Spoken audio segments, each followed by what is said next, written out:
Okay, well, hey neighbors, welcome to the shed shop. Should we turn the AC fan down? I didn't realize it's been on all these videos.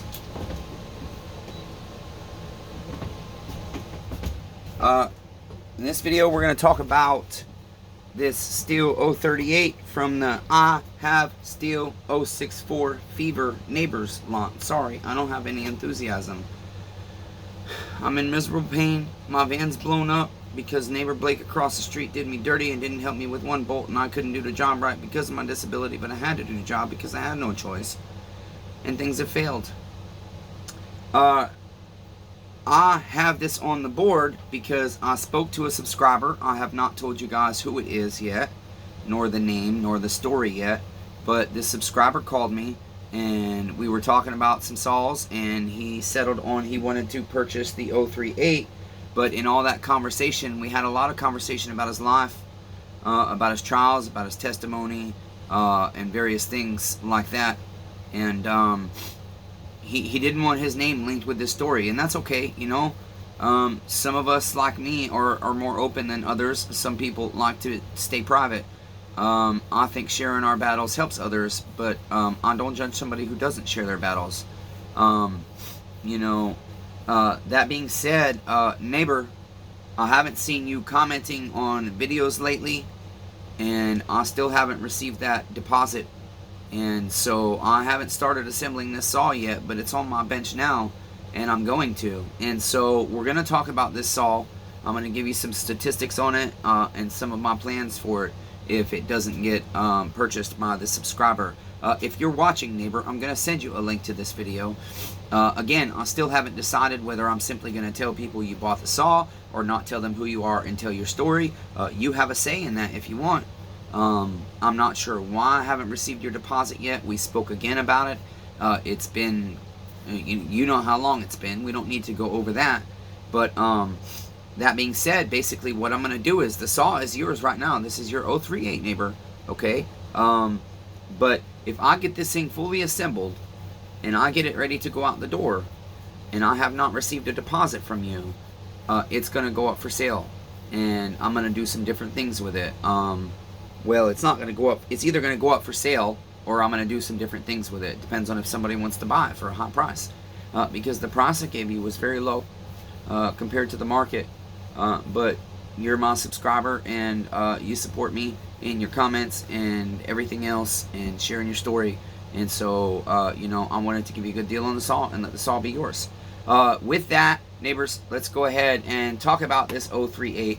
This is the 48 millimeter 038. It's okay. There goes one of our clips. Interesting. Better make sure we have the other one. One of our piston clips. Okay, one is in there. One is not. Okay, there we go. Put that back in there. It is a 61cc saw with a 48 millimeter bore, and it's a 34 millimeter short stroke. You gotta love those short stroke O series steels. It is an aluminum cylinder with chrome plating.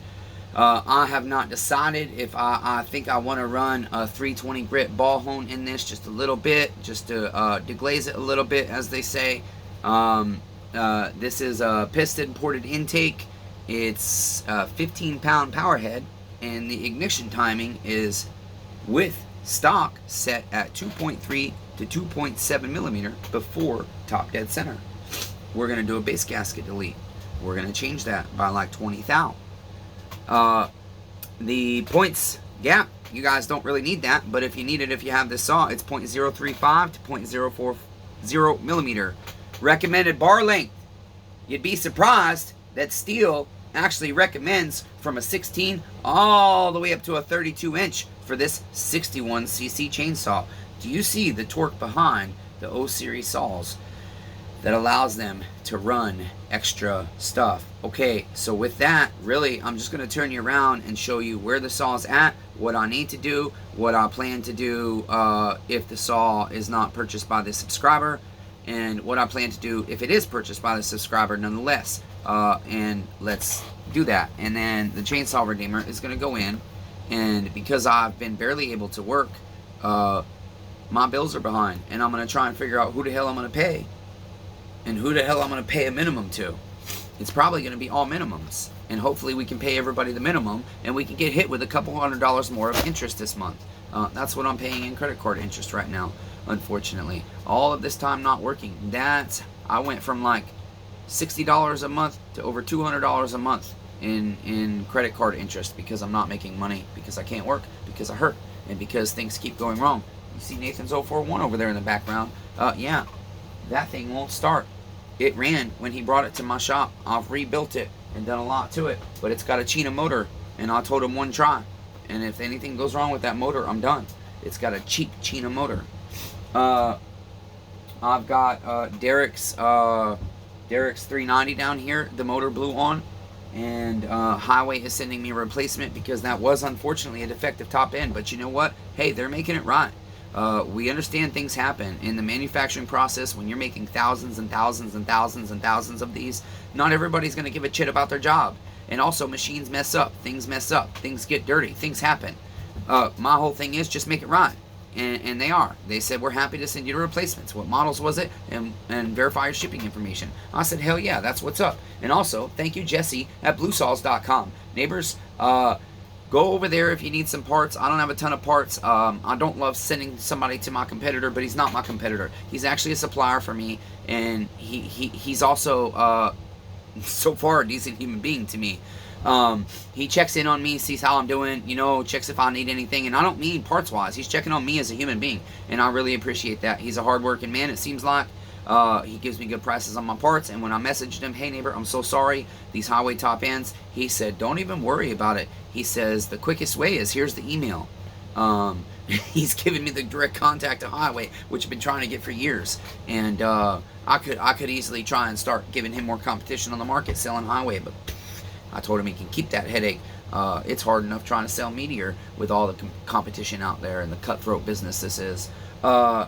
So I have that and the 391 also that I built for neighbor Dennis, and I just discovered a piece of plating just literally poof, just popped off of that thing as I was working on it. It just tink.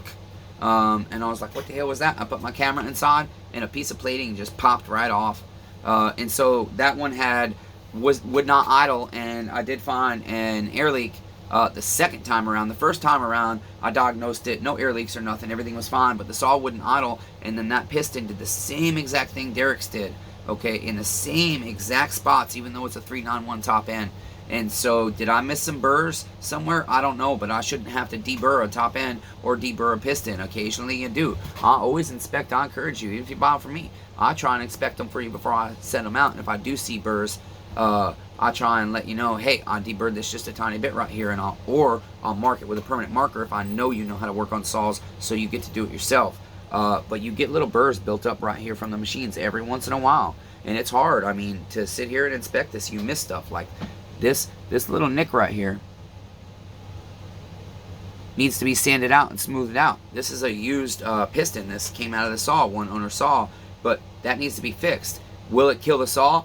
If you don't fix it, it could, okay? But if you smooth that out and just take away any rough edge and kind of blend it gently into the rest, it's timing. It's very fine, either emery cloth or Scotch-Brite or like 300 or 600 grit sandpaper, 300 wet, and I mean wet, like soapy water or oil wet, and that's the kind of stuff you do. I got sidetracked. Sorry, neighbors. I'm really freaking tired, and I'm really overwhelmed because I can't get projects out the door. Once again, I don't know why my life has such bad luck. But let's look at this 038, one owner from the 064 Fever lot. Rob Weaver has one of the 028s. The shithead across the street, Blake, that did me dirty, has the other 028 from that lot, and he floods the saw. Rob Weaver starts that saw up like a mint, no problem, even though that's got a different top end. Rob Weaver clearly knows how to start old freaking chainsaws, and he clearly knows how to identify if he's flooded his damn saw. I flood saws, I flood 028s, but the problem is when you flood your saw and tell me I did you dirty, when you do it with two damn saws of the same exact model, nah, come on, especially when I hear you flooding your Pulling Pro over there, and that's how I ended up meeting you, because I helped you fix that shit. You dirtbag. Sorry, neighbor, you are. Sad thing is, it's like it's almost like he wants to be right. He's fighting against doing the right thing and saying sorry, and that's called pride. He's unwilling to be humble. Okay, so here is our crankcase. These saws were very, very, very dirty. I don't think they were used a ton. As you can see, my solvent has hardened this, and I will try to get a little bit more of that off, but I have worked hard to clean the inside there. The bearings feel fantastic on all of his saws except one, okay? And that includes the 064, his 170s, 180s, the 017. No, the 017 was the one the bearings were bad on. Okay, and then we are going to go ahead and replace all the... I can't remember if these were good or not. I don't think they were, but I have OEM set and aftermarket. We're going to go ahead and... Oh, this actually feels really good. Wow. I thought it was cracked. It wasn't. I might not replace that. That thing feels freaking amazing.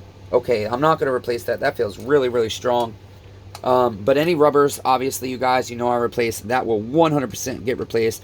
Only problem is it's going to be a newer style cap from like your O2 or from like your O25s. It's a twist cap still, but it sticks out larger, and they don't make these anymore. They're obsolete.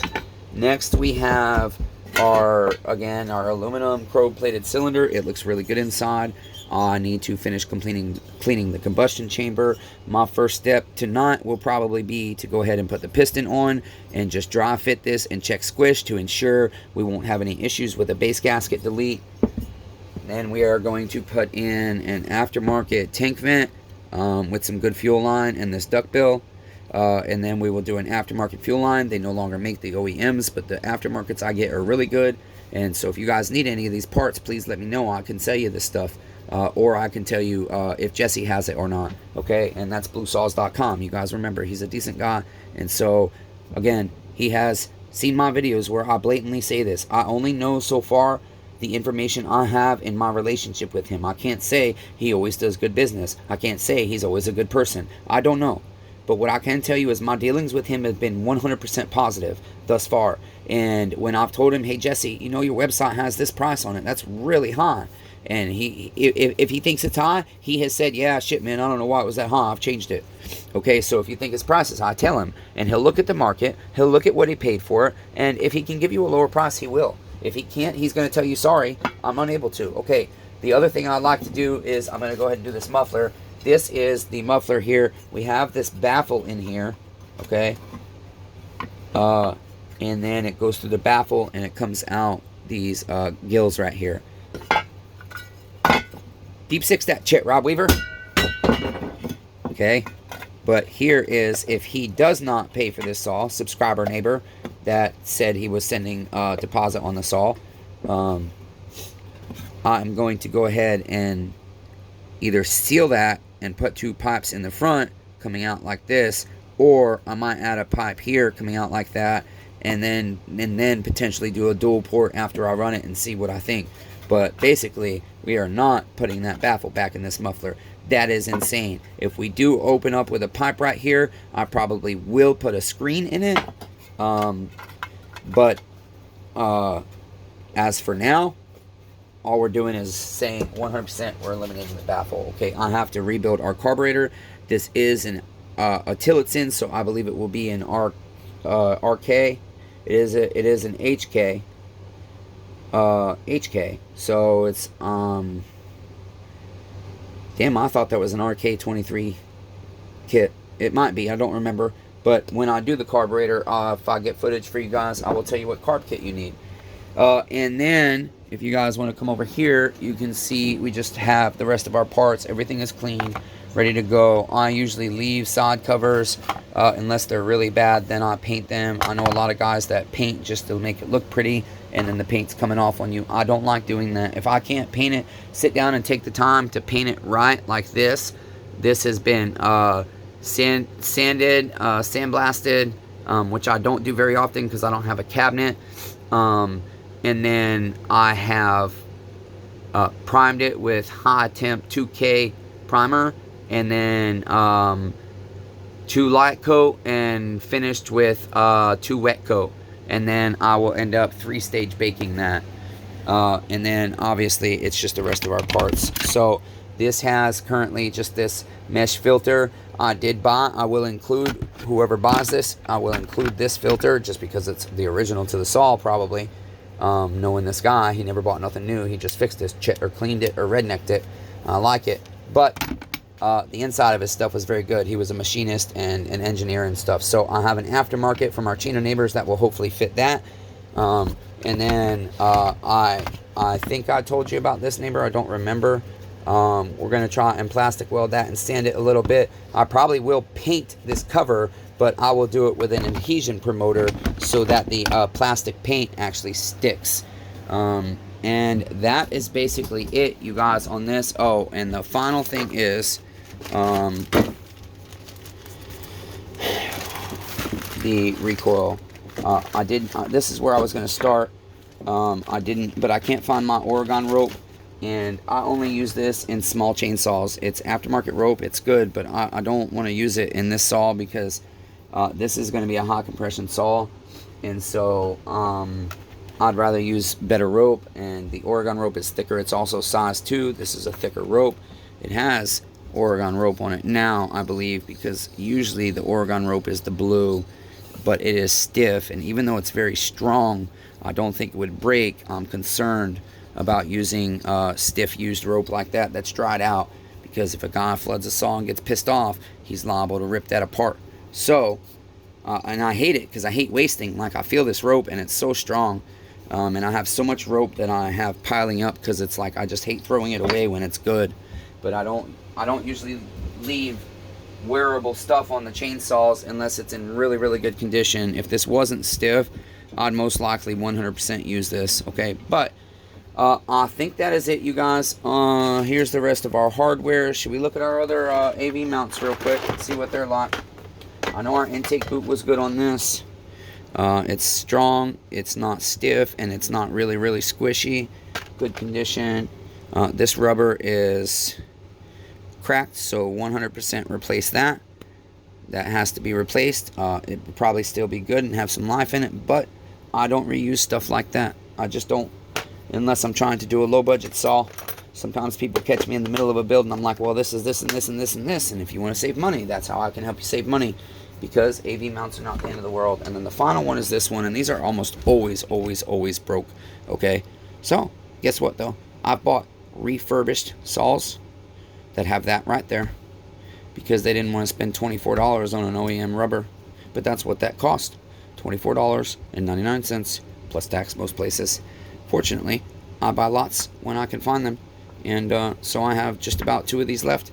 Not buying any more parts lots or anything because I can't build saws like I want to anymore because of my pain. So that's about it, you guys. I gotta go do the bills.